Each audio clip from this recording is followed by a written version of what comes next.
রাসূলুল্লাহ সাল্লাল্লাহু আলাইহি ওয়াসাল্লাম যখন ইসলামের প্রাথমিক জামানায় যখন খুতবা দিতেন, তখন একটা খেজুর গাছের গোড়ায় বসে বসে খুতবা দিতেন।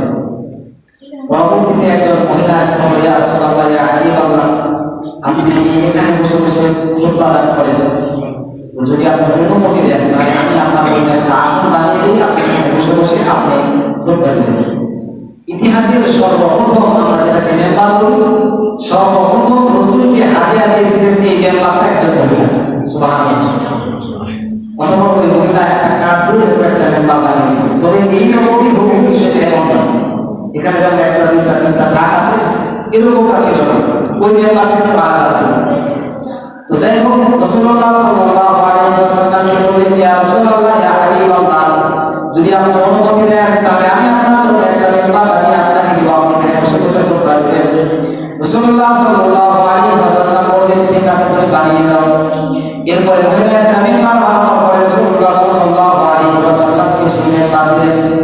রাসূলুল্লাহ সাল্লাল্লাহু আলাইহি ওয়াসাল্লাম যখন মেম্বারে বসে কথা বলা শুরু করলেন, ইতিহাস সাক্ষী রাসূলুল্লাহ সাল্লাল্লাহু আলাইহি ওয়াসাল্লাম লক্ষ্য করলেন পিছন থেকে মানুষের কান্নার মতো করে কান্নার আওয়াজ আসতেছে, শুধু কান্নার আওয়াজ আসতেছে, কান্নার আওয়াজ আসতেছে।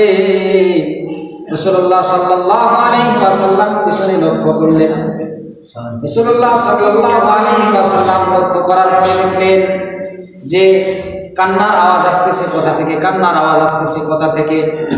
রাসূলুল্লাহ সাল্লাল্লাহু আলাইহি ওয়াসাল্লাম লক্ষ্য করে দেখেন পিছনে যে খেজুর গাছের বৃক্ষ, খেজুর গাছের কাণ্ড, এখান থেকে ছোট বাচ্চারা কান্না করলে যেরকম ডুকরে ডুকরে কাঁদে, ফিপড়ে ফিপড়ে কাঁদে, এরকম খেজুরের কাণ্ডটা কান্না করতেছে। রাসূলুল্লাহ সাল্লাল্লাহু আলাইহি ওয়াসাল্লাম বুঝতে পারলেন আমার বিরহের কারণে খেজুর কাণ্ডে এরকম কান্না করতেছে।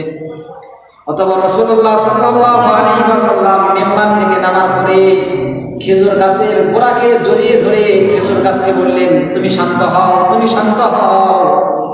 ইতিহাস সাক্ষী আল বিদায়া ওয়ান নিহায়া কিতাব পড়লে দেখবেন ইসলামের সবচেয়ে নির্ভরযোগ্য যে কিতাব আল বিদায়া ওয়ান নিহায়া, এই কিতাবের মধ্যে লিখেছিল এমন কান্না করতেছিল, এমন কান্না করতেছিল। রাসূলুল্লাহ সাল্লাল্লাহু আলাইহি ওয়াসাল্লাম খেজুর গাছের গোড়াকে ধরিয়ে তার গায়ের উপরে, শরীরের উপরে হাত বুলিয়ে দিলেন আর বললেন, তুমি শান্ত হও, আমি তোমাকে ছাড়ি নাই, আমি তোমাকে ছাড়ি নাই, আমি তোমার সঙ্গেই রয়েছি, তোমাকে আমি বাতিল করে দিলাম না, তোমাকে পাশেই রাখলাম।